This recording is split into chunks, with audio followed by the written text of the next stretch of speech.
네, 이번에는 이슈 포커스 시간입니다. 오늘은 SK인베스트 송가람 대표 나오셨습니다. 어서 오십시오. 네, 반갑습니다. 네, 안녕하십니까. 자, 먼저 최근 시장을 좀 살펴봐야 될 것 같은데요. 코스피 같은 경우에는 2,500선을 넘어서 2,560선이고요. 또 코스닥은 900선을 넘어서 달리고 있습니다. 자, 시장 상황을 좀 평가를 한번 해볼까요? 오늘 매크로 이슈들 같은 경우에는 앞에서 짚어주셨으니까 간단하게 먼저 말씀을 드리자면 도매 물가 지수가 예상치보다 크게 하회했습니다. 그 이유 원인으로 인해서 오늘 우리 시장 갭 상승하면서 굉장히 좋은 흐름이 나오고 있는데요. 네. 이런 흐름 같은 경우에는 여러 가지 이슈가 있겠지만 다른 것보다도 아무래도 지금 금리의 흐름에서 동결이 나오지 않겠느냐라는 다가오는 판단이 이 시장에 적용하고 있다고 보여집니다. 네. 오늘 시장 같은 경우에는 굉장히 좋은 흐름이 나오고 있는데 이번 주 전체 시장을 살펴보게 된다면 오늘 시장처럼 좋지만은 않았습니다. 특히 이번 주 같은 경우에 굉장히 변덕스럽고 유난히 힘든 한 주였다고 할 수가 있겠는데요. 어제 시장만 살펴보다고 하더라도 자동차 부품주, 스마트 팩토리, 리튬주들이 굉장히 크게 개파락이 나왔죠. 이런 개파락 흐름은 아무래도 이런 전기차주들의 강한 대형주들이 어제장 굉장히 크게 조정을 받았습니다.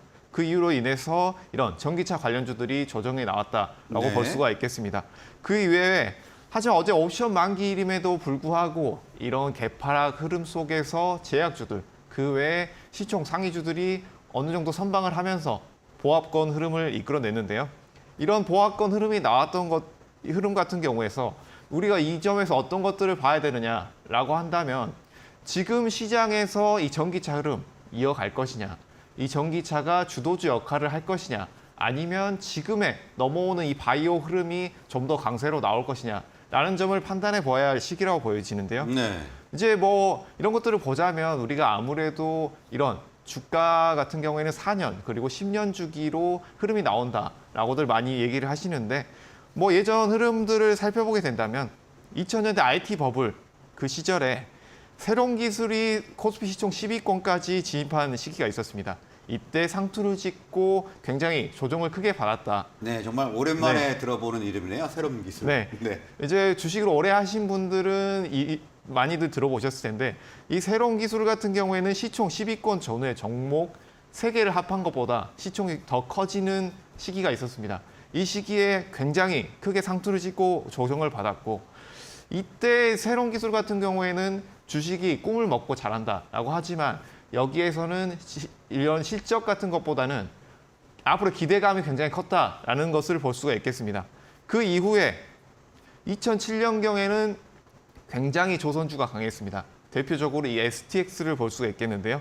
STX 그룹 같은 경우에는 굉장히 크게 상승을 했습니다. 그렇지만 이 상투권에서 좀 더 흐름이 더 나왔다라고 볼 수가 있겠는데 여기에서 이런 새로운 기술과 STX 그리고 최근 들어서 에코프로 같은 이런 전기차 대형주들이 볼 수가 있겠는데 이런 종목들의 차이점이 어떤 것들이 있겠느냐.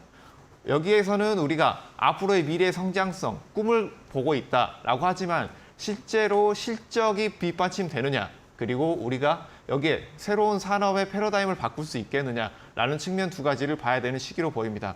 그렇기 때문에 지금의 이 전기차 흐름, 앞으로의 패러다임을 바꿀 수 있는 것이 이런 지금 내연 기관의 패러다임을 바꿀 수 있는 것이 전기차다라고 보여지고 앞으로의 상승 추세가 다시 한번 이어질 수 있겠다라고 볼 수 있겠지만 지금의 상승은 앞으로의 상승분을 어느 정도 반영한 시기이기 때문에 시장에서 주도주의 역할은 앞으로 이어가겠지만 지금은 어느 정도 주의할 구간이 아닌가라는 점을 말씀을 드리겠고 여기에서 이 전기차가 주춤하고 있던 시기에 제약 바이오주가 다시 한번 부각을 받지 않겠느냐라는 점에 대해서 오늘 집중적으로 말씀을 드리겠습니다. 네, 지금 2차 전지의 흐름을 과거의 주식들과 비교를 해서 설명을 해주셨는데요. 인터넷 전화주였었죠.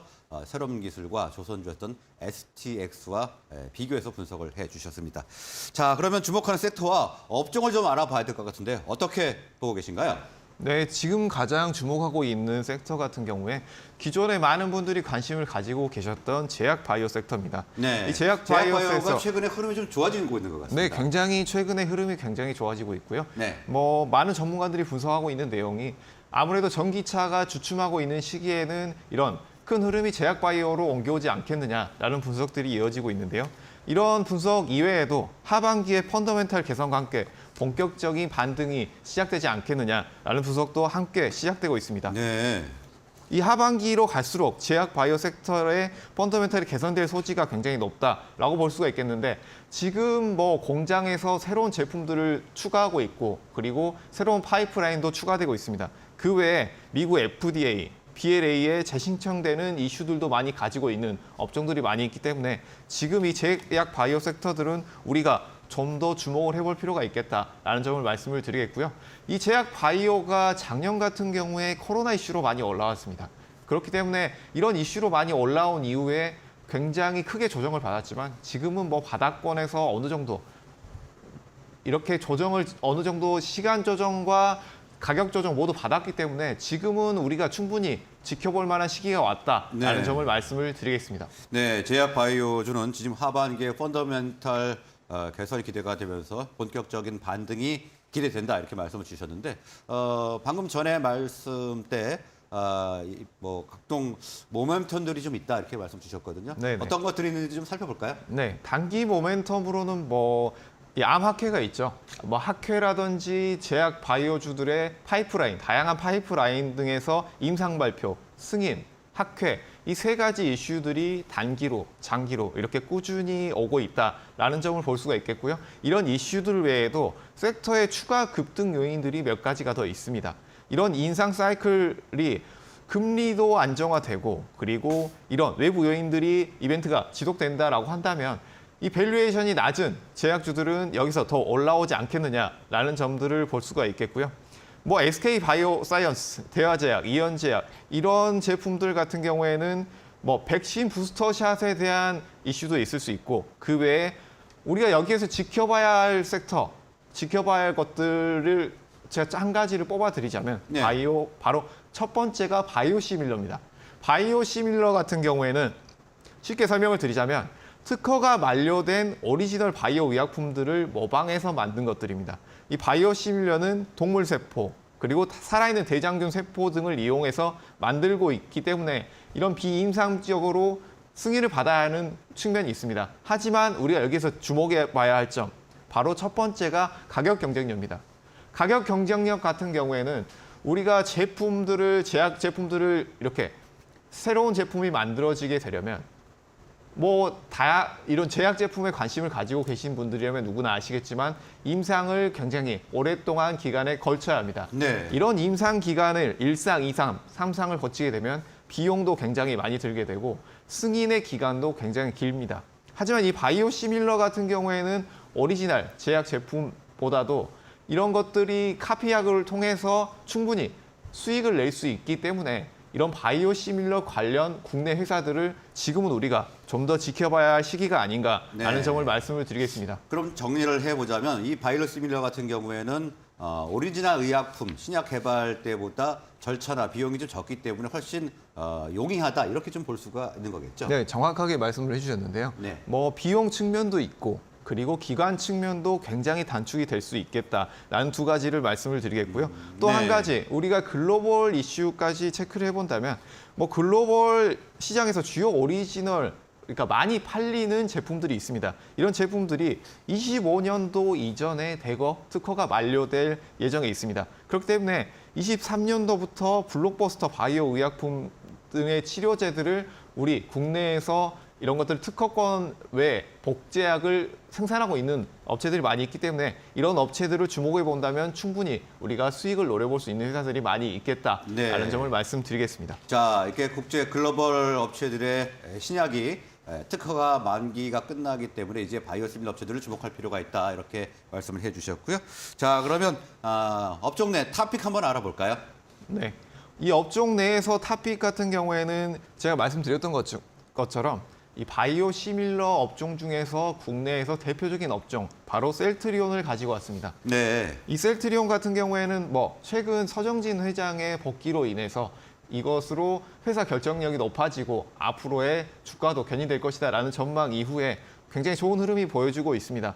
그렇지만 지금의 단기에 올라왔지만 이 단기에 올라온 흐름은 지금 셀트리온의 밸류에이션에 비해서 그렇게 크게 올라오지 않은 측면이 있겠다라는 점을 말씀을 드리겠고요. 네. 이 셀트리온 같은 경우에는 바이오시밀러, 램시마, 트록시마, 허쉬마 이런 제품들을 개발하고 있고 또 생산하고 있기 때문에 이런 바이오 복제약 같은 경우에는 효과와 품질이 동등하지만 가격은 굉장히 합리적입니다.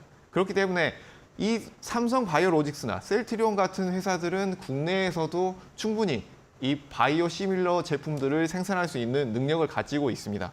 그리고 또 한 가지 우리가 체크해 볼 만한 점은 지금 고령화가 굉장히 전 세계적으로 진행되고 있는 측면 속에서 네. 오리지널 약보다는 우리가 좀 더 저렴한 바이오 시밀러에 대한 것을 각 정부에서 권고를 하고 있습니다. 그렇기 때문에 이런 10년 이내에 특허 만료가 된 100조 원을 상회하는 약품에 대해서 이런 비용의 30조에서 50조 가까운 비용 절감까지도 노려볼 수 있겠다라는 점에서 정부에서의 지원도 우리가 노려볼 수 있겠다라는 점을 볼 수가 있겠습니다. 이 셀트리온 지금 가격을 보게 된다면 지금 가격대 17,800원에서 17,400원까지 매수 접근 가능한 가격대고 네. 목표가는 19만 원. 제가 매수가를 정확하게 말씀 못 드렸는데 17만 8천 원, 17만 4천 원 매수 밴드 내에서 접근하시면 되겠고요. 목표가는 19만 원, 손절가는 16만 4천 원을 제시해 드리도록 하겠습니다. 네, 오늘 셀트리온 관심주로 분석을 해주셨는데요. 다시 한번 말씀드리면 현재가는 17만 4천 원에서 17만 8천 원인데 이 정도가 매수 가격으로 적정하다 이렇게 말씀을 주셨고요. 목표가가 19만 원, 손절가 16만 4천 원 제시를 해주셨습니다. 자, 오늘 말씀은 여기까지 듣겠습니다. 고맙습니다. 감사합니다.